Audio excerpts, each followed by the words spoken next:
La radio qui vous parle de NBA, c'est Radio Off Basket. Le basketball, c'est mieux à la radio.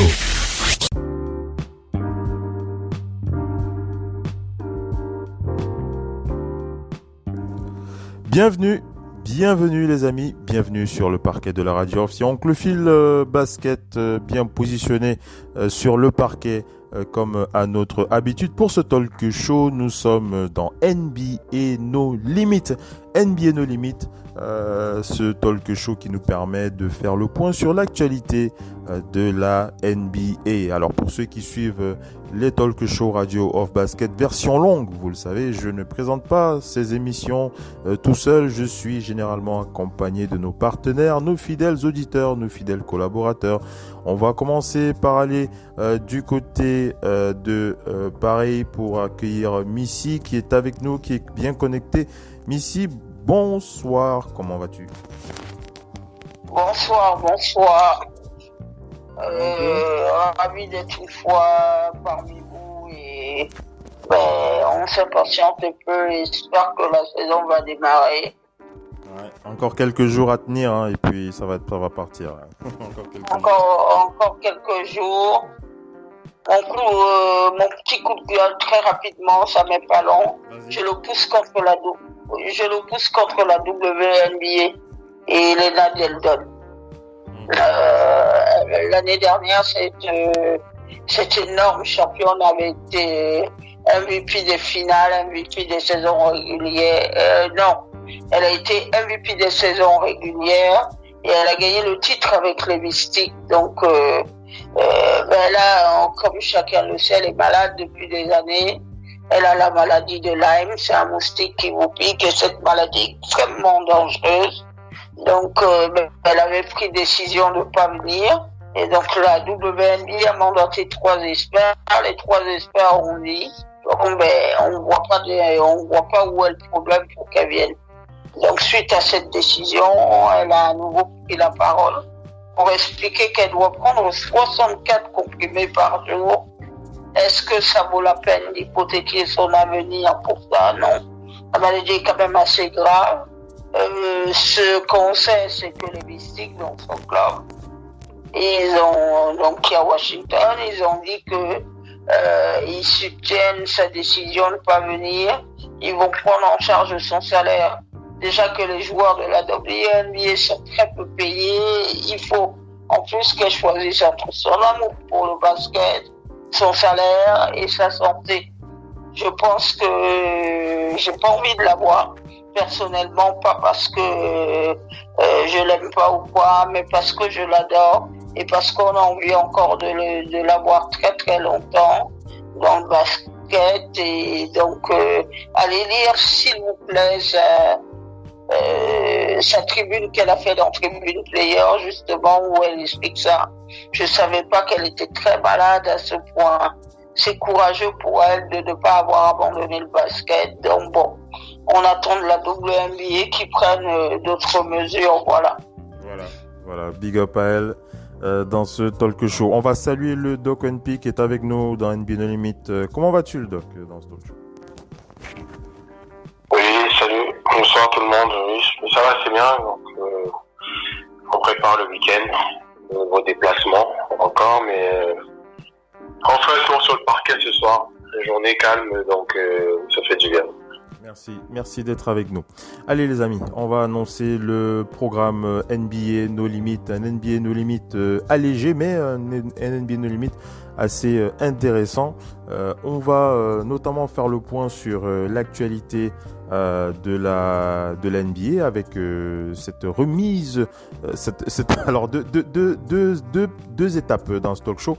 La première, on va aborder rapidement la news la plus chaude de ces dernières heures, on va dire encore de ces dernières 30 ou 45 dernières minutes. C'est le rappel à l'ordre de l'NBA concernant les joueurs joueurs, hein, Missy qu'il a évoqué en off. On va commencer par là pour donner notre avis rapidement, puisque apparemment, même pas apparemment, hein, puisque ça se voit, hein, puisque pour ceux qui, je ne sais pas si vous suivez un petit peu les vidéos qui sont sur la page Oncle Phil Basket. On diffuse toutes les heures, hein, des vidéos sur ce qui se passe dans la bulle.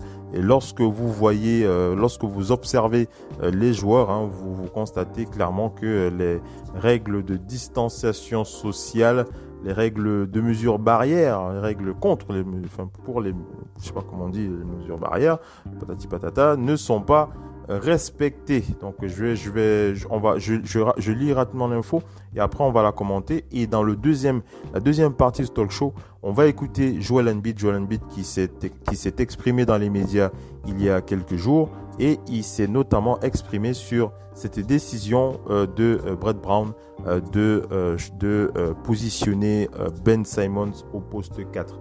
Alors moi j'ai quelques réserves, hein. J'ai des éléments de réserve que je voudrais partager avec vous. Vous me direz ce que vous en pensez, et bien entendu le Doc et Missy aussi donneront leur avis. Ensuite, bien entendu, si on a un peu de temps, on va brosser un petit peu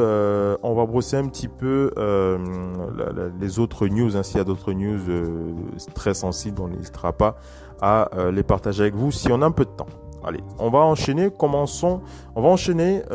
Sauf si le Doc, tu voulais réagir, un petit mot, sinon on enchaîne. Non, pas enchaîner. Ok, allez, on enchaîne avec la première partie.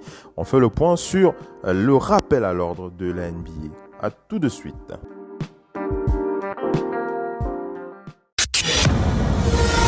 La radio qui vous parle de NBA, c'est Radio Off Basket. Le basketball, c'est mieux à la radio.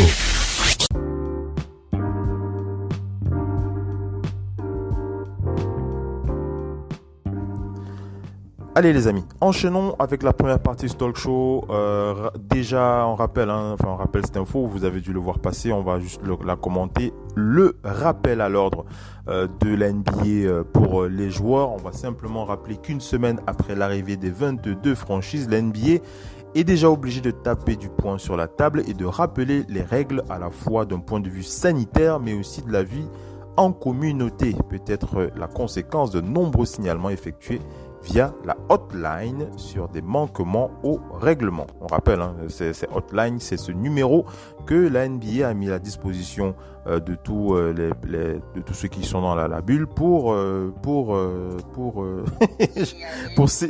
je voulais utiliser le terme pour trahir les belligérants pour signaler les manquements au règlement. Voilà, on va rester poli. Et dans ce mémo récupéré par ESPN, la NBA rappelle aux joueurs de porter les masques dans les espaces communs et de ne pas interagir avec des personnes en dehors de la bulle et de ne pas faire venir des personnes de l'extérieur. La NBA va même jusqu'à demander aux joueurs d'être habillés correctement lorsqu'ils reçoivent le room service.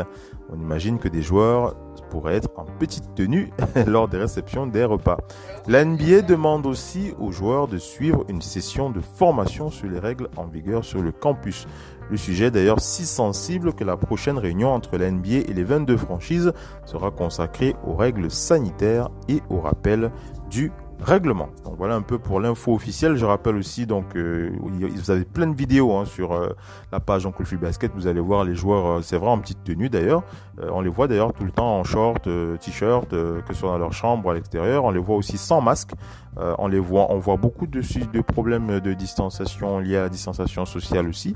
Bon, je ne parle pas des zones autorisées, hein, parce que vous avez les zones de jeu où ils s'entraînent. Je parle pas des zones où ils s'entraînent. Je parle bien des zones à l'extérieur de la bulle où on les voit souvent un petit peu trop collés les uns sur les autres.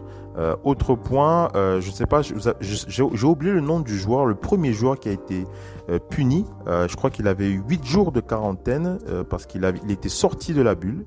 Il était sorti de la bulle, puis il était revenu et il a eu 8 jours de quarantaine. J'ai oublié son nom, j'en ai parlé il y a une semaine. Si vous avez son nom, vous n'hésitez pas à me le rappeler.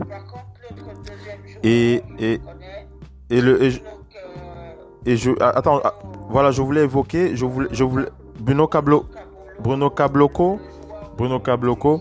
Et je voulais évoquer aussi ce joueur dont on ne connaît pas l'identité, mais qui lui a essayé de faire entrer une femme, voilà, hein, pour son plaisir personnel dans la bulle. D'ailleurs, elle a évoqué, c'est une histoire, elle a évoqué ça sur les réseaux sociaux, donc on cherche le joueur mystérieux encore aujourd'hui. Bon bref, en tout cas, il y a des tentatives comme ça, hein, des joueurs qui veulent sortir, d'autres qui veulent faire entrer des personnes à l'intérieur. Et je vais revenir sur la hantise d'Adam Silver et de la NBA. La hantise de la NBA, c'est d'avoir des personnes contaminées à l'intérieur de la bulle, ce qui créerait bien entendu des contaminations, toutes les raisons nécessaires pour annuler la saison. Il faut dire les choses telles quelles. Donc c'est le cauchemar auquel la NBA souhaiterait vivement faire face. Et comme on voit là, avec la recrudescence des cas, hein, plus de 65 000 cas par jour aux États-Unis, c'est assez grave. Donc je vous laisse. Je vous laisse réagir là-dessus. On commence par écouter le doc d'abord et après Missy. Le doc, une réaction sur Evan Fournier l'avait dit, hein, avant de rentrer dans la bulle, il avait dit, moi je connais les joueurs américains, il n'y a pas beaucoup qui vont respecter ces règles. Hein. Le doc ONP. Mais oui, on le présentait. Mais encore, c'est parce que entre coéquipiers ou entre collègues, il n'y a pas cette histoire de snitching, de délation. Sinon, peut-être qu'il y aurait plus de choses qu'on saurait. Moi, j'ai dit, là, c'est que le début. Moi, j'ai dit l'autre fois que j'étais d'accord avec Stephen Smith. L'autre qui a essayé de faire entrer une femme, ça ce sera. Les cas vont se multiplier d'ici 2-3 semaines. Hein. Ça, c'est que le début. Ça, c'est que le début, donc ça va être compliqué, mais peut-être que quand la compétition commencera, ça va aider à aller focaliser sur un seul but. Mais je peux vous dire, il n'y a que dans les 22 là, au final, il n'y a que 6 équipes qui vont partir. Ouais. Et il en restera 16. Donc ça fait toujours beaucoup. Et ce qui se passera, c'est vraiment qu'il va falloir que les joueurs restants, le temps ne leur paraisse pas long. Après, ce sont des équipes de compétiteurs. Et l'enchaînement avec les matchs des playoffs peuvent peut-être aider à rester concentrés et à oublier les plaisirs de la vie qu'ils ont l'habitude de s'octroyer. Le doc, tu l'as...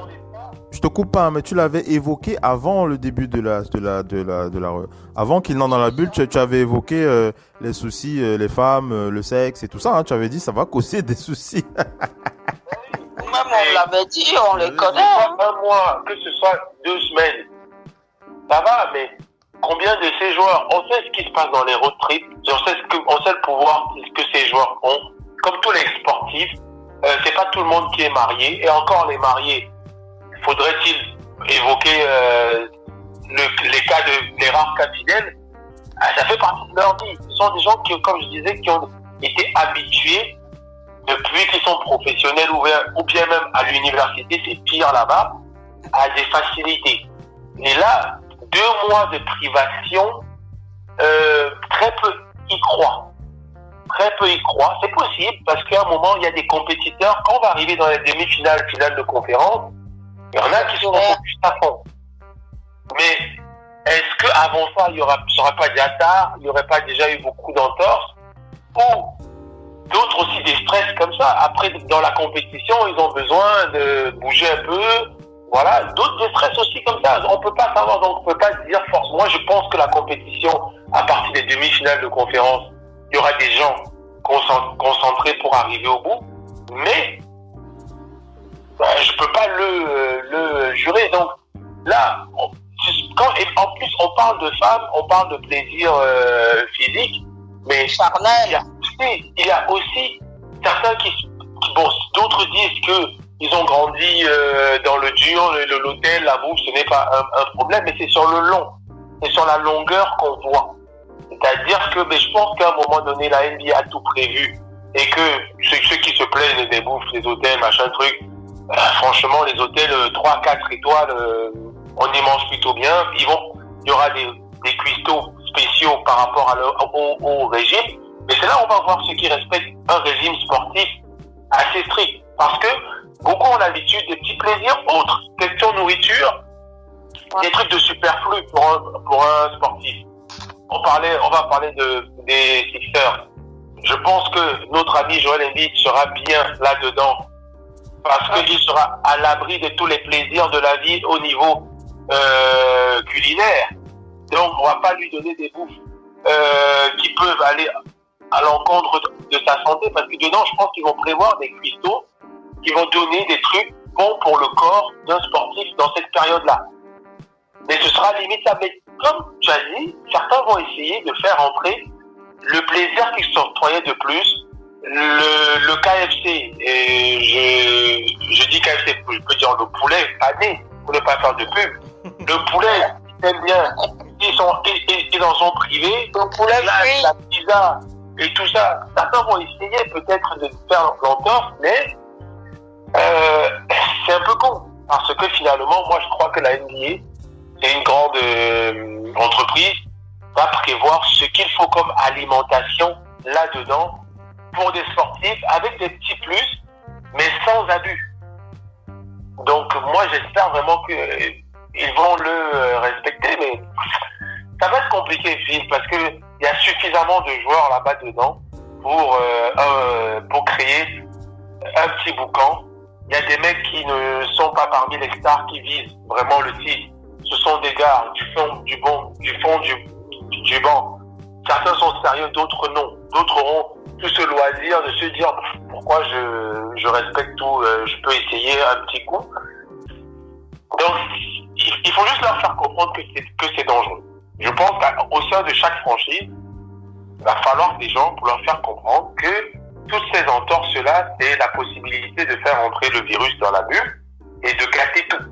Ouais. Et est-ce que tu aimerais être celui qui a gâté toute la saison et celui qui a tout gâté? Je pense que Rudy Gobert, Rudy Gobert, il connaît quelque chose. Rudy Gobert, il en sait quelque chose. Hein. Et encore Gobert a même sauvé un petit peu parce que ils avaient l'air de négliger tout ça. Son geste a peut-être fait qu'il y a eu des. C'est sûr que ce n'est pas le premier, parce qu'ils n'auront jamais la preuve. C'est celui qui a fait le geste, mais avant ça, la preuve, il y a eu d'autres franchises où on a eu des cas. Peut-être qu'ils se sont rencontrés, etc. Mais pour moi, c'est pas son. Ce geste-là a été un geste d'une personne. J'oublie le mot, mais qui est qui n'est pas sérieux. Pour aller pas vraiment. Et par contre, ça a peut-être sauvé beaucoup plus de joueurs qu'on ne le pense, parce que ça s'est déclaré. C'est vrai. Et après, finalement, ils l'auraient pas fait, peut-être qu'ils auraient joué ce match contre OKC, et il y aurait encore eu plus de contaminés. Ça se dit, tous les joueurs auraient été contaminés dans ce match, et ça aurait été enchaîné, ainsi de suite. Mais là, ils sont dans une bulle. C'est-à-dire que celui qui va gâter ça, celui qui peut être à l'origine de ça, je pense que il faut que la NBA, comme on dit, ce qui fait peur souvent aux hommes, pas aux joueurs, mais aux hommes, c'est quand on attaque ton portefeuille ou ta liberté. Et si tu mets en place des sanctions pénales par rapport à la mise en danger de la vie d'autrui, et surtout des poursuites financières, je pense qu'il y a beaucoup qui vont se tenir à carreau, parce qu'ils savent qu'ils travaillent pour le bien-être de leur famille, leur bien-être financier. Et je pense qu'il va falloir mettre des sanctions pénales là-dedans et des poursuites financières pour que personne ne donne. Parce que je veux dire, ce sont des jeunes. Hein. Nous, on a un certain âge. Mais moi, je me vois à 22 ans où on m'interdit ça pendant 2 mois. Je me vois bien craquer au bout de 1 mois si je n'ai pas quelqu'un qui me tient. Moi, je vois bien craquer. Je vois bien, sérieusement, ils sont en Floride, hein. C'est pas n'importe où. Ah, ça. Donc, à part, ils auraient dû aller jouer ça dans le fin fond du Minnesota, ou je sais pas. Chez les Mormons. Oui, mais là, ils sont en Floride, et Tu es habitué, tu as 22 ans, tu touches des millions, ou 23 ans, tu es habitué à ce que tu claques des doigts. L'autre choix, c'était Las Vegas, hein, ça allait être pire. Hein. Ah oui, non, mais là-bas, mais c'est pour ça qu'il était plus pour Las Vegas. Mais par contre, la situation sanitaire, il est meilleure. Par contre, la situation sanitaire, il est nettement meilleur. Oui. Et les gens, eux, ils voulaient tous aller là-bas. Hein. Et c'est pas pour rien. En tout cas, le doc, tu m'entends? On n'entend plus le doc. Missy, tu es là? Allô? Oui. Le doc, on n'entend plus. Vas-y. Non, moi, j'ai fini. D'accord. Missy, à toi la parole. Comment tu réagis à cette mise en garde de la NBA? Moi, je vais prendre un petit exemple avant de revenir à la NBA. Hier soir, vers 23h à peu près, un peu avant, on a connu le champion d'Espagne. C'est le Real Madrid. Avant le confinement, le Real Madrid était 5 points derrière Barcelone. Et quand ils sont sortis du confinement, ils ont fait bloc, ils sont revenus, ils observent les règles, les gestes barrières. Le Barça, même là, le match d'aujourd'hui, alors qu'ils étaient à 11 contre 10, ils ont perdu. Bref, ce qui veut dire que vous n'allez au bout que quand vous êtes sérieux. Le Real a eu ce soir un 34e titre de champion d'Espagne. Rendez-vous compte. Et je fais le parallèle avec le football, parce que les footballeurs en Europe, tous ces gens-là, ils sont montrés du doigt, c'est les vilains petits canards. Mais ils ont réussi à faire quelque chose de bien. Il y a eu quelques incidents isolés comme ça. Les joueurs ont été d'ailleurs très rapidement suspendus par leur club. Mais dans la bulle, on ne va pas se permettre. Parce que déjà, il y a beaucoup de joueurs qui ne sont pas là. Certains comme Michael Beasley qui avait été pris, ils sont déjà repartis parce qu'il a le Covid. Bref, les Russell Westbrook ont attrapé le Covid. Juste petit rappel, la Floride est le 3e État où il y a le plus de cas de contamination.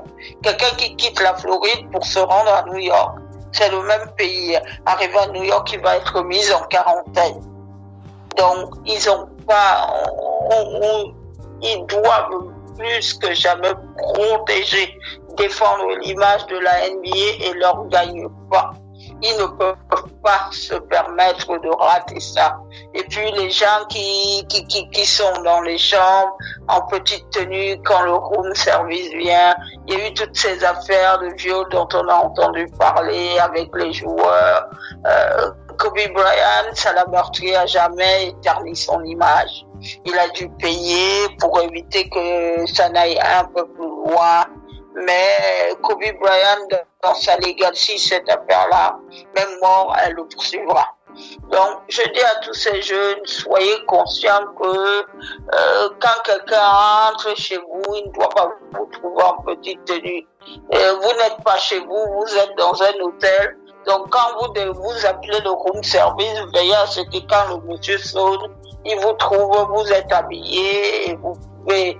Déjà, c'est une question de civisme et de bien-être. Ces gamins-là, il faut pas qu'ils donnent l'impression de gamins gâtés qui n'observent rien de plus, pendant que tout le monde est dans la souffrance,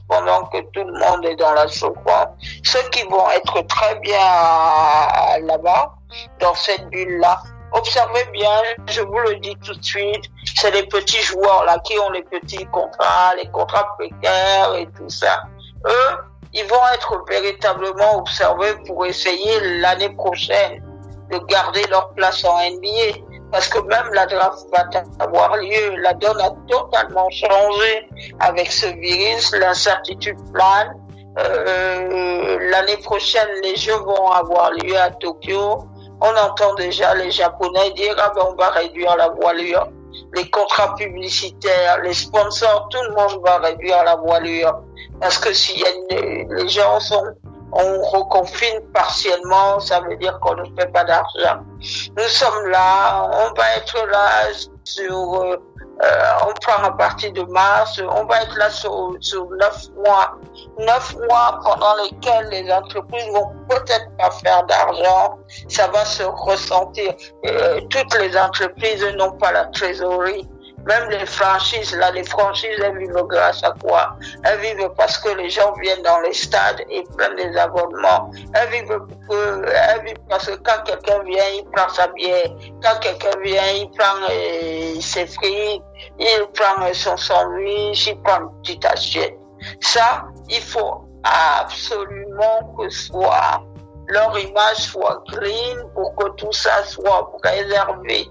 C'est à cette condition-là, parce que la NBA fait rêver beaucoup de gens. On a vu les Siakam et les Embiid et tous ces gens-là. Si on veut que la NBA continue à être une terre d'accueil du monde entier, eux, ils se doivent particulièrement de montrer l'exemple. Quand vous êtes la vitrine, on doit voir que la vitrine se comporte bien. La vitrine ne peut pas mal se comporter. C'est les vendeurs. Vous vendez du rêve. Continuez à vendre du rêve en vous comportant bien. On compte sur vous. Le processus ne peut pas échouer. Vous ne pouvez pas échouer là où les footballeurs eux-mêmes ont réussi. De nombreux championnats sont allés à leur terme.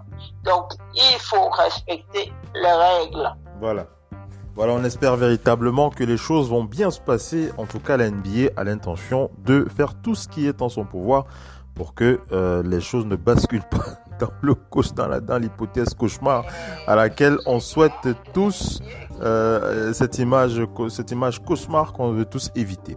Et la NBA aussi d'ailleurs. Allez les amis, on enchaîne avec la deuxième partie de ce talk show. On va faire le point sur les Sixers de Philadelphie et cette nouvelle idée de Brett Brown de faire jouer Ben Simmons au poste 4. Restez bien connectés, on enchaîne avec la deuxième partie de ce talk show.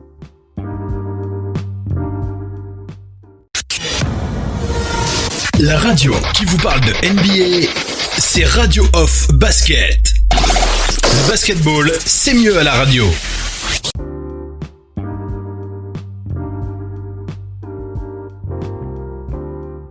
Fondu. Allez les amis, on enchaîne avec la deuxième partie, une spéciale Sixers de Philadelphie avec Joel Embiid qui s'est encore fait remarquer avec des propos un petit peu, on va dire, étranges. C'est du Joel Embiid tout craché, voilà, Joel Embiid. Alors je sais pas si vous avez vu la dernière émission NBA Extra. NBA Extra où les journalistes de ce média-là ont commenté les déclarations de Joel Embiid où il indiquait, je crois que je sais pas si c'était au début, il indiquait que cette histoire de bulle-là c'était pas la meilleure solution et que quoi qu'il en soit, il allait de toutes les façons faire ce qu'il faut, faire son travail, en tout cas faire ce qu'il a à faire, on va dire ça comme ça, pour aider son équipe à gagner. Donc voilà une petite polémique déjà sur cette prise de parole. Et puis on va l'écouter d'abord. Écoutons-le. On va écouter Joel Embiid qui s'est exprimé. C'était à la fin d'un workout. C'était le 14 juillet 2020. On écoute Joel Embiid. Le son est un petit. J'espère que vous allez bien l'écouter. Je vais mettre un maximum de son pour que le doc et Missy l'entendent bien. Ça va durer à peu près 4 minutes. On écoute Joel Embiid et après on reprend le talk show. Before you came down about your concerns about the bubble and guys following the rules and staying healthy. I was just curious how you've had a chance to spend a few days there. What are your impressions of it, and have you been surprised at how people have kind of followed the rules and done what they're supposed to so far? Yeah, for about 3 days, so it's the start. So far, so good. Hopefully it keeps going, but you know, I have nothing to complain about. I'm here to win a championship, and that's what I intend to do. Has it been better than you expected, or how has it kind of matched up to what you expected it to be? No expectations. Just like I said, I just want to stay healthy, and be healthy and stay healthy. So that's all that matters. Alors je vais me permettre de traduire un petit peu. Vous arrivez à l'entendre, Missy et le doc? Vous l'entendez? Un petit peu, oui. Un petit peu. Le doc, tu entends un petit peu quand même? Allô? Excusez-moi, j'ai coupé le micro. Oui. Tu entends? D'accord. Juste pour préciser que Joel Embiid, on lui a posé la question de savoir comment s'est passé les débuts, l'entrée dans la bulle, tout ça, la prise, l'état des lieux et tout ça. Il a dit bon, les choses se passent plutôt bien. Il a rien dit de particulier. Et puis dans la deuxième question, on lui a demandé s'il attendait quelque chose de particulier par rapport à ce qui doit se passer dans la bulle. Il a dit non, rien de particulier. Le plus important, c'est de rester en bonne santé. Rester en bonne santé et s'entraîner pour être au top pour son équipe. On continue d'écouter Joel Embiid. Thanks, man. All right, this question is from Martin Ardici at the Internet Problems Show. What is the conditioning like, and has anything surprised you in the first few days? From the team? Conditioning-wise, staying in shape. Yeah, I mean, everybody that been able to, everybody is in pretty good shape. Tout le monde est en bonne forme. It's exciting. I feel like everybody has been putting the work necessary to be here. And, we all have the same goal. And I feel like everybody has been staying on task to make it happen. Voilà, tout le monde se porte bien. On a tous le même objectif, qui est de rester en meilleure forme et de faire ce qu'il faut pour avancer et être performant.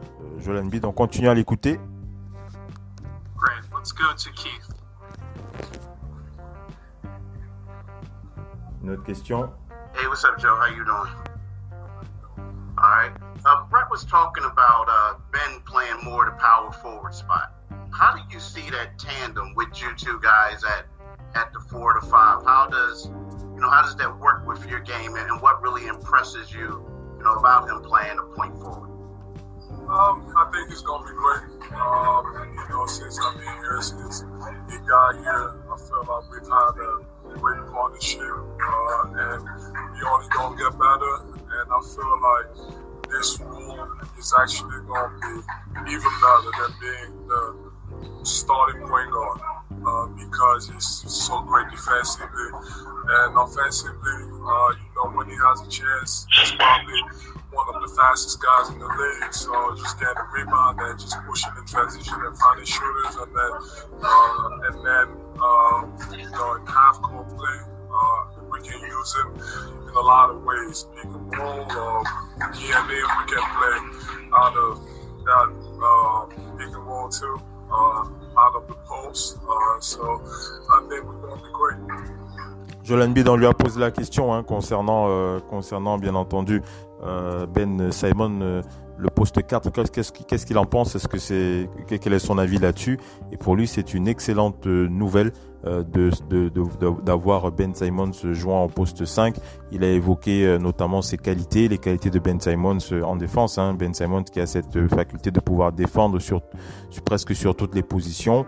Donc il dit que ça va aider. Il a parlé d'autres qualités au niveau de Ben Simmons. Il a parlé aussi d'autres qualités, à savoir le drive, sa capacité à faire des bonnes passes, tout ça. Il a évoqué ses qualités et le fait que ça puisse s'enchaîner avec l'alchimie de ses coéquipiers à ce poste 4. Donc pour lui, Joel Embiid, c'est une excellente, pour lui, c'est une superbe décision prise par Brett Brown de le faire jouer à ce poste. On continue d'écouter Joel Embiid. Zoom meetings and like the social consciousness meetings that you guys have had, how have they been for you? I know you've been here 10 years, and also, do you plan on wearing a phrase on the back of your jersey? The Zoom meetings have been great. I don't ask much. I just like to do my job, and I'm going to wear my name in the back. Thank you, Joe. Joel Embiid qui a répondu à cette question concernant le message qu'il a l'intention de mettre sur son maillot, et il a bien précisé qu'il n'y aura pas de message, il y aura son nom tout simplement. Voilà, il va pas mettre un message en particulier là-dessus. On enchaîne. Let's go to Rachel Nichols. Hey Joe, what's your favorite thing about the bubble so far? And a big TV in my video games. Yep. Une question amusante comme ça, hein, une question un peu bateau. On lui a demandé quelle est l'activité, son activité favorite dans la bulle, et Joel Embiid qui a dit c'est simplement jouer aux jeux vidéo, c'est tout simplement ça. On enchaîne. Are you playing with other guys on campus? So far, not yet. I've been, just playing against guys online and just playing against those guys. Nothing special. Just enjoying my time, being on FaceTime, basically 24/7 and playing video games. On lui a demandé s'il joue aux jeux vidéo avec ses coéquipiers, et il a précisé que non, il joue plutôt tout seul. Hein. Il n'est pas du genre à inviter ses coéquipiers dans sa chambre pour jouer en groupe. Non, lui, il joue tout seul. Voilà, on enchaîne. May I suggest a all-bubble tournament would help us out with some content, please? Il a suggéré un tournoi FIFA, ou un tournoi en tout cas. On enchaîne. On enchaîne. Hey Joel, I'm going to assume that Shake has been playing a lot of the point guard minutes in these past couple of days. How has, if not, please correct me if I'm wrong, but just how has he looked since the break, since having the time off, and how's the connection with you guys been? He's been amazing. Like you said, he's been a starting point guard, and I think he has a huge opportunity to help us accomplish what we believe we can. And he's been doing an amazing job at just running the team, and we're going to need him to knock down open shots, which he did before the league basically got shut down. He was on the roll, so we're going to need him to keep it going. But it's been great. Regarde, voilà, on pose la question concernant celui qui jouera meneur, poste meneur titulaire chez les Sixers. C'est Shelton, hein, si je me trompe pas. J'espère que je prononce bien son nom. Shelton qui va donc être le meneur titulaire. Il dit, Joel Embiid qui dit c'est une bonne opportunité pour lui de prouver qu'il peut être efficace à ce poste de titulaire. Donc pour lui c'est une bonne idée. On enchaîne. Joel, you've now had about a year to be around Al Horford. What's your communication with him like, and what have you learned from him over this past year? Relation avec Al Horford. Al is a fine guy, great person. So, just being around him, just seeing the way he presents himself, that's what kind of got it from me. But he's a tremendous player. I played against him, and now he's on our team, and everybody's still trying to figure out how to play with each other. So that's what we go for. That's what we got those couple of games before the playoffs. But like I said, he's a great person, and since a guy, you have love having him on. Voilà, cette dernière question pour Joel Embiid, hein, on lui a posé la question de savoir comment est sa relation avec Al Horford, et il a dit c'est un grand monsieur, c'est quelqu'un qui lui a beaucoup apporté, et voilà, il est content de cette relation, hein, rien de spécial dans ses déclarations. On va revenir on vérifie le doc. Le doc, tu es là? Le doc est bien connecté? Le doc, tu es là? Oui. Missy, tu es là? Tu es bien connecté? Allô? Oui. Voilà, on enchaîne. Donc là, vous avez entendu Joel Embiid. J'ai essayé de traduire pour que vous ayez un meilleur aperçu si le son n'était pas. Le son, c'est vraiment le son d'ESPN. Hein, c'est le son de la bulle. Il est pas terrible. Hein, ça c'est clair. Je ne sais pas quel type de micro ils ont utilisé ce jour-là, mais le son il est pas terrible. C'est pour ça que j'ai souhaité intervenir pour essayer d'éclaircir des propos que vous n'auriez pas perçus. Alors, on va pas revenir sur tout ce qu'il a dit. On va simplement attaquer le point du débat. Le débat, c'est est-ce que cette décision de mettre Ben Simmons au poste 4 est une bonne décision? Est-ce que vous êtes d'accord? Stephen A. Smith, lui, il adore cette idée. Sur ESPN, il a dit c'est génial pour lui. Il y a beaucoup de gens qui disent que c'est génial. Moi, j'ai quelques petites réserves. J'ai une petite réserve pour une raison qui est simple, vous allez le comprendre. Pour moi, les expérimentations je suis pas d'accord pour faire des expérimentations en 8 matchs, quoi. Je sais pas pour vous. Moi, je me dis bon, ça c'est des trucs qu'on peut. Je me dis que c'est des trucs qu'on peut préparer en début de saison. En début de saison, on a la pré-saison, on peut faire des trucs, on peut faire des tests, on peut faire des plein de trucs, quoi. Je veux dire, pour tester si des trucs marchent, ça marche pas. On n'arrive pas en fin de saison.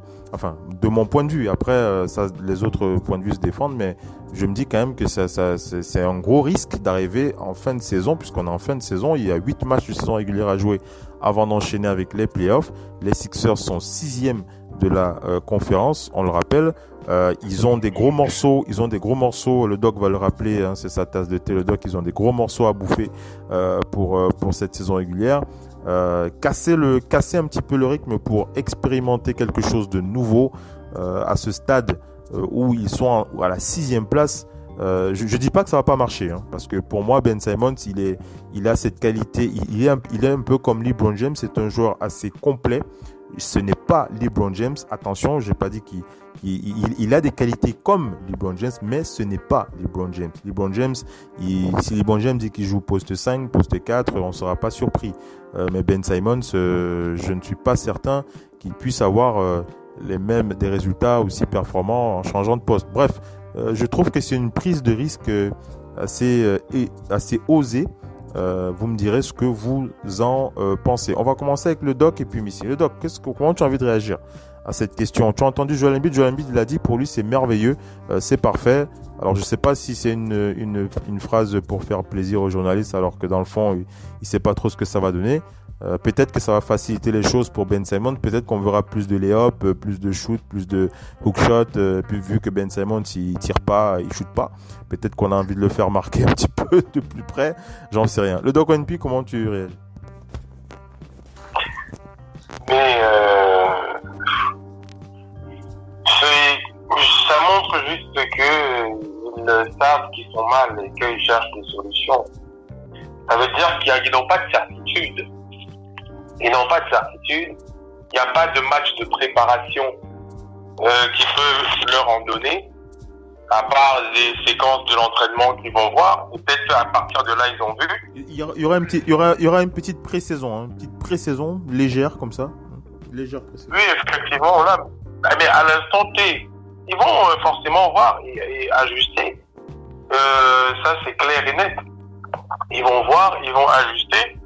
Mais à l'instant T, c'est clair que ils n'ont pas de certitude. Ils vont jouer un match amical le 24 contre Memphis, le 26 contre le Thunder et le 29 contre Dallas. C'est 3 équipes sérieuses. C'est 3 équipes qui ont des intérieurs, à part Dallas qui est un peu décimé, mais ils ont colmaté. Ils ont des intérieurs, ils ont des beaux extérieurs. Surtout contre OKC, ça va être un très bon... Et contre Memphis aussi, qui a des gars qui bougent pas mal dedans et à l'extérieur. Mais ça se voit qu'ils cherchent. Et ça, c'est des annonces. Moi, je prends ça comme une annonce médiatique pour montrer aux supporters, au board, qu'on cherche des solutions. Mais une fois sur le terrain, ils vont avec ce qui marche le mieux. Pour moi, je le prends comme ça, en tout cas. Parce que quand ils nous annoncent en plus que c'est le jeune là qui va être meneur, excusez-moi, Milton Shake. Vous vous rappelez qu'en une période où c'était lui le meilleur marqueur ou deuxième, sur quelques matchs, il avait beaucoup flambé. Hein. Oui. Il était très chaud. Oui. On avait découvert un arrière, Birwolton, moi qui pariais, j'avais mis un peu d'argent sur lui parce qu'il me faisait forte impression. Et peut-être, mais n'oublions pas qu'ils ont Alec Burks, plus d'expérience, peut jouer en meneur comme en arrière. Donc, tu vois, ils annoncent Milton Shea. Parce qu'ils annoncent comme il est meneur, ils cherchent même parce qu'en meneur pur. Peut-être c'est le seul qui taille, niveau taille et corpulence peut jouer meneur, mais ils n'ont même pas pensé. Alec Burks, il a porté la balle plusieurs fois. Lui, il a bien plus d'expérience. Parce que, et surtout dans la période, quand il vient des Warriors, Ça manquait de meneurs là-bas et ils faisaient des bonnes performances. Donc, ils ont de quoi colmater. On a juste une seule certitude, c'est qu'on sait que avec Ben Simmons, il n'y a pas eu le succès attendu cette saison à ce poste. Mais je trouve qu'ils partent vite en besogne. Parce que ce n'est pas la présence de Ben Simmons à ce poste qui est la raison des échecs des playoffs passés. Ce n'est pas Ben Simmons en meneur qui est la raison. Peut-être c'est l'une des raisons, je ne sais pas comment ils ont analysé les vidéos. Mais moi, je l'ai toujours dit, la raison, ces mecs-là, ils ont leur star qui est blessé ou qui est toujours à 50%. Ou à 70 max dans les moments cruciaux, dans les séries cruciales. Et sans ça, mais j'ai l'impression que c'est aussi une politique parce que vont-ils faire donc de Horford qui est censé commencer? Horford va sur le banc. Donc, ils ont décidé de dire à Horford, tu sors du banc. Tu vas venir du banc. Moi, c'est comme ça que j'analyse plus ça. Moi, c'est comme si Ben Simmons, au début, on va lui dire, commence 4, mais Horford, tu vas partir du banc. Parce que à toi et Jojo, ça n'a pas l'air de coller là-dedans. Puisque Joël veut plus jouer à l'intérieur maintenant. Et que Horford sert plus à l'intérieur, il y a peut-être plus de, il n'y a pas beaucoup de place. Parce que Ben Simmons en 4, pour moi, ce sera un faux 4, hein. Ce sera un 3-3 qui va partir de l'aile pour entrer en force. Mais à part sur un système, ils vont créer un mismatch. Parce que l'équipe adverse va peut-être faire l'erreur toujours d'envoyer quelqu'un de moins puissant. Mais si Ben Simmons a constamment des postes 4 réels sur lui, c'est une bêtise. Pour moi, il va s'en sortir peut-être avec quelques roues qu'il a, mais un peu de la vitesse. Mais tu enchaînes, hein. Tu enchaînes le Doc One Piece, tu enchaînes. Je veux juste préciser que ça montre aussi l'échec, je dis bien l'échec de l'adaptation, de l'intégration de Al Horford, puisque Al Horford va rejoindre le banc, donc il sera 6e homme. Al Horford, Brett Brown en intégrant Al Horford n'a pas trouvé la solution pour le faire cohabiter avec Joel Embiid, et ça c'est une preuve d'échec manifeste. Hein. Oui, échec de coaching, surtout parce que je ne vois pas pourquoi Horford ne réussirait pas jouer avec Embiid. On peut tout me dire, même si Joël s'éloignait du cercle, c'était par sa volonté. Il le disait qu'il veut tirer, il veut faire quoi, comme Kevin Durant ou je sais plus comment. Ce n'est pas... Horford a joué avec Bane. Horford a joué avec Bane à Boston. Horford n'a pas toujours été... Horford n'a pas joué 5. Il a rarement joué 5. Il peut le faire jouer 5. Mais il a rarement joué 5. Horford a joué avec des pivots. Donc, c'est l'échec plus de leur système. Donc, ça part du coaching. Parce que Horford limite. Il a peut-être au moins un tir aussi bon que Joel Embiid à 3 points. Et très souvent, il s'éloigne et il les met. Mais il sait aussi aller créer du poids dans la raquette quand il faut. Donc, mais quand il joue 4, il ne joue pas vraiment sous le cercle ou dans la peinture systématiquement. Donc, il sait vraiment faire comme les nouveaux 4 qui savent être dans les corners et au moment clé ou défendre sur les 4. Donc, pour moi, c'est un échec vraiment de ce qu'ils ont essayé de mettre en place au niveau coaching. On peut tout me dire. Parce que là, Ben Simmons, ils vont très vite le voir, Phil. Ils vont très très vite le voir. Ça, ce n'est même pas... ça va pas tarder. Hein.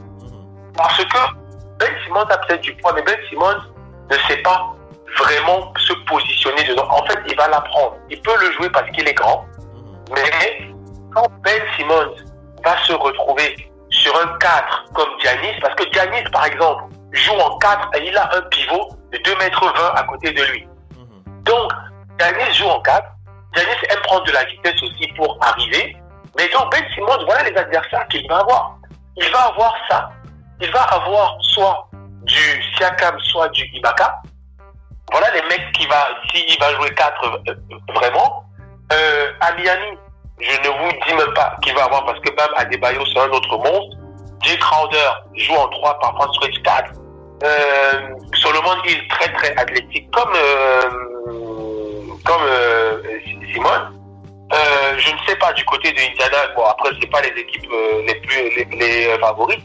Mais là j'ai cité juste 3-4 favoris où on voit déjà les mecs qu'il va avoir en face. Il n'y a que à Boston Boston dans le poste 4 n'est pas très bien nanti, donc essaye de faire jouer des gars intelligemment, parce qu'on sait bien que quand tu commences avec Jalen Brown plus Tatum et Kemba Walker, plus Gordon et Ward, tout ça, ça fait que tu as un des plus petits qui est obligé d'aller colmater parce qu'ils ont un seul poste 5. Mais tout le reste, Ben Simmons sera pas à l'aise. C'est pour ça que moi, je pense qu'il devrait lui créer des mismatchs contre des extérieurs comme des meneurs. Parce que pour moi, il peut aller jouer ce poste 4, mais en commençant en meneur, parce que qu'est-ce que les Warriors faisaient? Les Warriors avaient un système ou deux systèmes simples où, après 2-3 écrans à l'opposé ou loin du ballon, Kevin Durant se retrouvait sur un mec plus petit, ou bien Stephen Curry se retrouvait sur un grand et le battait en vitesse. Je ne vois pas pourquoi on peut annoncer que Ben Simmons commence 4 alors que il peut jouer en 1 et se retrouver constamment à la place du 4 en mismatch sur le mec plus petit que lui. Tous les meneurs de cette conférence sont plus petits et moins physiques. Donc c'est l'avantage, il suffit de travailler pour le servir dedans sur eux. Parce que quand la raquette se libère, il se retrouve derrière lui. C'est Oladipo. Oladipo a beau être athlétique, il va se retourner, il va marquer sur sa tête calmement. On peut dire ça, et j'ai pris Oladipo, c'est un seul exemple. Mais si vous travaillez vos systèmes, ce même Ben Simmons va se trouver à la place du 4 et du 5 avec son défenseur qui est le meneur adverse derrière lui. Et là, il va le bouffer. Et donc, je vois pas pourquoi on annonce ou bien le faire commencer 4 pour l'envoyer directement sur des 2 mètres 10, des 2 mètres 6, 2 mètres 10 qui sont les postes 4 habituels. Je ne vois pas trop. Après, peut-être ça marchera, mais j'ai l'intuition que ça va vite changer au courant du match. Ils vont retrouver les habitudes depuis, parce que c'est un test juste pour nous faire des effets d'annonce. Moi, je reste bloqué sur ça. Ça doit être peut-être ça. En tout cas, il y a de quoi s'inquiéter. Missy, comment est-ce que tu réagis aussi? Oui. Il y a de quoi s'inquiéter. Les Sixers ont été toute la saison, ils ont trop navigué à vue. Regardez, on a dit dernièrement, une équipe comme les Raptors qui ont connu beaucoup de blessés, ils sont quand même la deuxième équipe la plus prolifique quand même de cette saison. Le problème qui se pose pour toutes les équipes, c'est pas maintenant, c'est pas les 8 matchs, ça va être de la répétition. Mais on n'a absolument aucune certitude sur cette équipe des Sixers. Et on le dit, comme on avait dit pour les Raptors, avec Pascal Siakam. Les Sixers, s'ils doivent gagner un titre, Joel Embiid doit être l'équation. Et on a récemment vu Al Horford déclarer au micro des journalistes que vraiment il n'aime pas du tout cette saison, il ne s'est pas trouvé bon du tout. Ça s'est vu, la chimie ne fonctionne pas bien entre les deux. Et puis il y a Harris aussi, il y a tout ça. C'est quelque chose qui ne prend pas. Milton Sheck en tant que meneur, c'est vrai qu'on l'avait brillé. Il a égalé ce record détenu par Clay, je crois. Il avait marqué 14 tirs à 3 points. Il avait été non drafté, on ne le connaissait pas vraiment. C'est vraiment quelqu'un qui est en train de prouver qu'il peut jouer en NBA. Maintenant, comme dit-on, le temps est compté. Le temps est compté et moi j'interroge. Ma question, elle n'est pas tant pour ces joueurs-là. Elle est pour se demander qu'est-ce que Brett Brown veut réellement faire avec eux. Tu sais, moi, mon problème, il est là. Mon problème, c'est que je ne parviens toujours pas à voir clair avec Brett Brown. Il faut une stratégie de jeu. Il va falloir une énorme stratégie. Parce que cette année, même si on les voit peut-être pas pour le titre, mais on a l'impression que tout va se jouer à l'ouest. Moi, je suis pas certain de ça. quand je vois à l'Est, vous avez la solidité, les Bucks sont là, les Raptors sont là, même une équipe comme Miami, même une équipe qu'on voyait peu, c'était les Pacers ont quand même donné du fil à retordre à mes Celtics et à des Celtics et d'autres. Maintenant, ce qui va commencer maintenant, il va commencer un jeu où tout le monde va avoir son rôle à jouer défensivement. Il faut contester chaque ballon. Et pour connaître cette ligue, le joueur sur lequel vous pouvez avoir beau contester les ballons, il en mettra quand même, c'est Kevin Durant. Il n'est pas là. Les gens comme les Steph Curry qui prennent les tirs du milieu de terrain sont pas là non plus. Je pense que c'est l'occasion maintenant. Ça va se jouer dans la solidité mentale. Ça va se jouer sur les à côté. Et dans cet exercice-là, moi, les Sixers, je ne les vois pas. L'équipe qui me paraît aujourd'hui la mieux armée pourrait être en position c'est les Raptors qui sont là maintenant. Parce que les Raptors ont une assise défensive, non pas les Sixers. Les Sixers, les problèmes vont venir sur eux. Il est question toujours aux playoffs. Des saisons régulières, il ne va pas y avoir beaucoup de matchs. Mais aux playoffs, il est toujours question de limiter l'adversaire. Les meilleurs joueurs, ils vont scorer. Il faut limiter l'adversaire et accessoirement les joueurs du banc. Quand vous ne pouvez pas limiter LeBron James, ben vous limitez tout ce qui est autour. Le résultat, il faut qu'il soit le même. Il faut qu'au final, vous vous dites, cette équipe-là, nous allons jouer contre eux. Ce qui m'inquiète moi chez les Sixers, c'est le laxisme des Sixers et ils perdent énormément de ballons. Sur des choses, sur des phases de jeu, par moment, des phases de jeu qui sont pas parfois en mouvement, trop en mouvement. Et il va falloir être vigilant, redoubler de vigilance. Et comme on le dit toujours, les Sixers, les playoffs de ces dernières années, ils ont été énormément, comme on l'a dit encore au début, quand on a parlé de nos 3 Camerounais dans la bulle, ils ont été énormément tributaires de la santé de Joël Embiid. Ça, c'est encore un point d'interrogation. La méforme actuelle de Al Horford, qui s'est vue toute la saison régulière, est-elle aussi un problème? Ben Simmons, on le sait qu'il n'a pas non plus une santé fragile. Il y a beaucoup de questions sur cette équipe. Mais ce qu'on peut se dire, c'est moi je dis toujours, tant que vous jouez, vous serez en possibilité de gagner, tout est possible. Mais ça paraît compliqué. Ça paraît véritablement compliqué et ça montre clairement que vous me rejoignez dans cette inquiétude. Vas-y pour ta conclusion. Ce qu'on va attendre, de voir quel est le plan de jeu de Brett Brown. Il ne peut pas se contenter comme les saisons précédentes, faire de l'approximatif. Quand ils ont joué les Celtics, et puis il va falloir surveiller vraiment, comme on l'a dit, le côté mental. Ça aussi, ça va être un élément important chez les Sixers. Quand les playoffs démarrent, vous n'êtes là que pour gagner les matchs. Vous êtes peu, si vous avez une petite avance, oui. Mais la seule chose qu'il faut, c'est gagner les matchs. Donc, voilà les amis.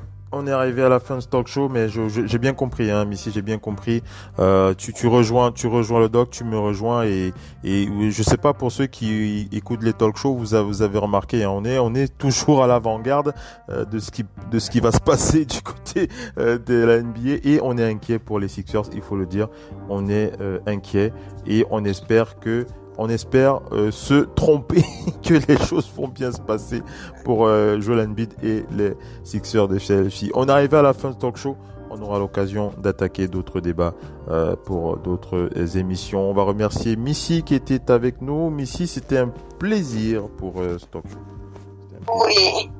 Un plaisir. Un dernier mot rapidement avant de conclure.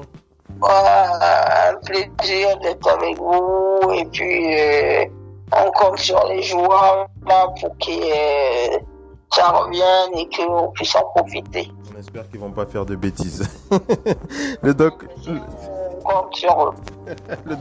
Le doc ONP, merci d'avoir été connecté. Et puis tous les parieurs là comptent sur eux. Le doc, merci d'avoir été. Oui, les parieurs, puisqu'on va, nous aussi, on va revenir avec les paris sur Radio Off Basket avec le doc. Le doc ONP, tu es là, merci d'avoir été connecté. On n'oublie pas, il faut qu'on le rappelle, hein, quand la saison reviendra, on relancera aussi nos paris avec le Bet Off. Pas de souci. Dans la main de ce bébé qui a été très secoué. La naissance a été difficile avec le coronavirus, le Bet Off, mais on a des bons médecins avec le doc qui est là, donc vous inquiétez pas, il va prendre soin de son bébé et ça va. Hein, le doc NP, hein, le Bet Off va. Pas de souci. On va faire les choses. On va gérer. Merci d'avoir été connectés les amis, merci Missy, merci Doc ONP, passez une bonne nuit. Je crois qu'il est 1h presque 30 de votre côté, du côté de Paris, du côté d'Angers. Il est minuit du côté de Douala, minuit 30 du côté de Douala au Cameroun. Merci d'avoir été connectés, c'était un plaisir. À la prochaine le Doc, à la prochaine Missy. Bye bye. Merci à tous ceux qui étaient connectés pour cette émission et je vous invite à rester connectés sur le parquet de la radio pour d'autres talk shows. Bien entendu, les versions longues et aussi les versions courtes. Merci à tous et passez une bonne semaine. C'était Oncle Phil Basket. Ciao, bye bye.